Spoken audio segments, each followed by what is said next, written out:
Bien, comme expliqué, nous allons construire les différents échantillons associés à un sondage qui donnerait dans un premier temps Emmanuel Macron gagnant de la présidentielle avec 59% des votants. Donc pour ce faire, nous allons préparer notre tableau. Donc il s'agit de construire 50 échantillons de taille 200. Donc 50 échantillons. On va déjà construire les différents échantillons. Donc échantillon 1 ici. Je laisse une colonne involontairement. Je prends cet échantillon et je l'étire vers la droite jusqu'à échantillon 50.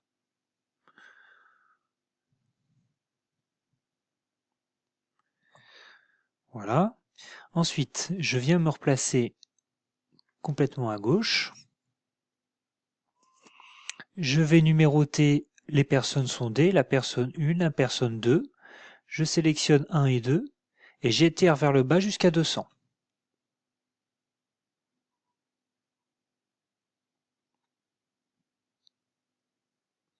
Bien, voilà. C'est donc prêt. J'ai donc bien 50 échantillons de taille 200 qui sont prêts à être remplis. Je vais maintenant construire les formules. Je vais déjà m'occuper de l'échantillon numéro 1, c'est-à-dire que je vais remonter jusqu'en haut, et je vais faire le travail, écrire la formule uniquement pour la première cellule. Et ensuite, je vais procéder par recopie. Donc la formule que je vais utiliser, c'est égal si... Alors, je vais tirer un nombre aléatoire entre 0 et 1, un nombre à virgule, donc aléa, parenthèse ouverte, parenthèse fermée, et je vais considérer que c'est pour Emmanuel Macron uniquement si on est compris entre 0 et 0,59. C'est-à-dire qu'on sur un intervalle de 1, on va garder cette proportion de 59%. Donc si le nombre tiré, il est plus petit que 0, ou 0 point, ça dépend de la syntaxe, 59, à ce moment-là, j'affiche 1, donc 1, ça va représenter Emmanuel Macron. Sinon, je suis de l'autre côté des 59, je suis dans les 41% restants, j'affiche 0, qui va être associé à Marine Le Pen. Je valide. Je prends ce nombre, je l'étire vers le bas.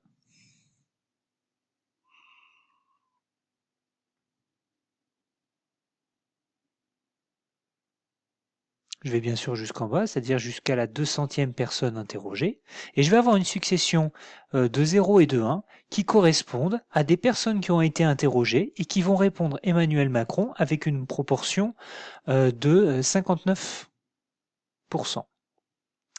Alors, avec ce résultat, qu'est-ce que je vais faire? Je vais calculer la fréquence. Si l'événement que je considère c'est voter pour Emmanuel Macron, je vais créer ici une ligne fréquence, et dans cette ligne fréquence, je vais compter le nombre de 1, c'est-à-dire je vais additionner toutes les valeurs, les zéros ils comptent pour du beurre, si j'additionne tout, je vais avoir le nombre de 1. Donc égal, somme de tous les résultats de cette colonne-là, donc de celle-ci, et je monte jusqu'en haut.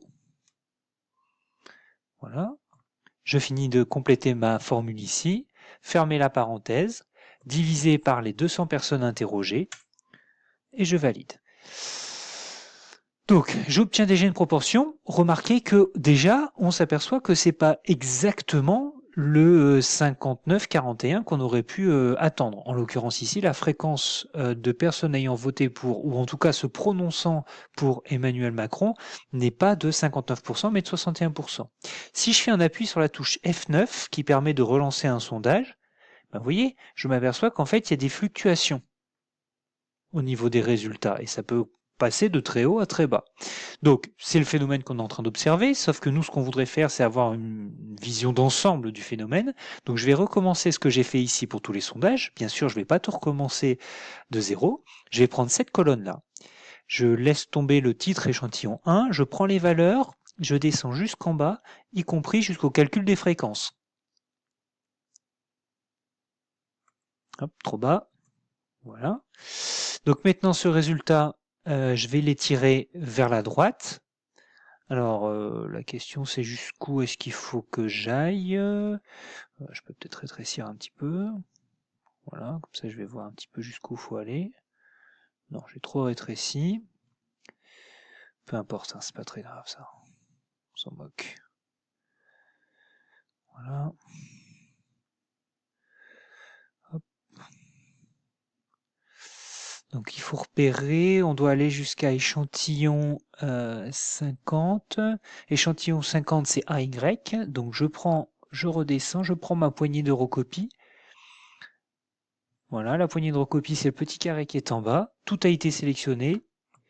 Je clique gauche et j'étire vers la droite. Et donc on est parti jusqu'à AY. Voilà, jusqu'à AY. J'obtiens mes résultats, vérification. Est-ce que je suis bien sur l'échantillon 50? Oui. Donc, vue d'ensemble, j'ai un tableau avec 50 échantillons de 200 personnes interrogées et ils sont tous prononcés pour l'un ou pour l'autre. J'observe qu'effectivement, je vais avoir de grosses variations suivant, regardez bien, les différents pourcentages que je peux obtenir. Alors, le pourcentage ici exprimé sous forme de nombre à virgule, on comprend bien, hein, 0,61, 61%, 0,49, 49%, vous voyez, hein, on descend très bas par rapport aux 59% qui étaient annoncés initialement dans la presse. Donc maintenant, je voudrais avoir un outil graphique qui me permet de visualiser ce qui se passe. Donc, même chose, je repars de gauche, je prends toutes mes fréquences, donc clic gauche et j'étire vers la droite. Donc là, c'est une recopie, hein, une sélection de valeurs, il ne s'agit pas d'une recopie. Il ne faut pas prendre la poignée de recopie, il faut vraiment juste prendre les valeurs avec un clic gauche. Donc j'ai sélectionné ici toutes les fréquences et uniquement les fréquences. Et je vais faire insérer un graphique, et parmi les graphiques, je vais choisir le nuage de points, celui-ci. Et ce que je vais demander, comme c'est un sondage, je vais fixer ce qui se passe au niveau de mon axe vertical. Je vais faire clic droit sur l'axe vertical, mise en forme de l'axe. Je vais mettre entre 0 et 100%, c'est-à-dire entre 0 et 100%, c'est entre 0 et 1. Je valide. Je peux éventuellement agrandir un petit peu pour voir ce qui se passe. Si l'unité ne me satisfait pas, peut-être qu'on peut changer ce qui se passe sur l'axe. Clic droit, toujours, mise en forme de l'axe. Là, je m'aperçois que il y a une zone qui est en train d'apparaître là, donc peut-être que tout ce qui est en dessous de 0,3, j'en ai pas besoin. Donc 0,3, et je voudrais un petit peu plus de précision. Pour mon axe principal, j'aimerais bien du 0,05, voire 0,01, ça fera peut-être beaucoup. Ouais, ça fait un peu beaucoup. On va plutôt mettre du 0,0... Allez, je sais pas moi, 2. 5. Voilà, ça c'est pas mal. J'agrandis. Hop. Et voilà. Et donc maintenant, à partir de ça, je vais faire les différentes observations. Alors toujours comme le même phénomène que tout à l'heure avec la touche F9, je vais pouvoir relancer tout un tas de sondages et je vais essayer d'observer ce qui se passe. Donc à vous de faire des remarques. Qu'est-ce que vous observez? Est-ce qu'il y a un phénomène complètement aléatoire ou est-ce qu'il y a vraiment une structure? Et donc je vous encourage à poursuivre le TP et à répondre aux questions qui vous sont posées. Bon courage!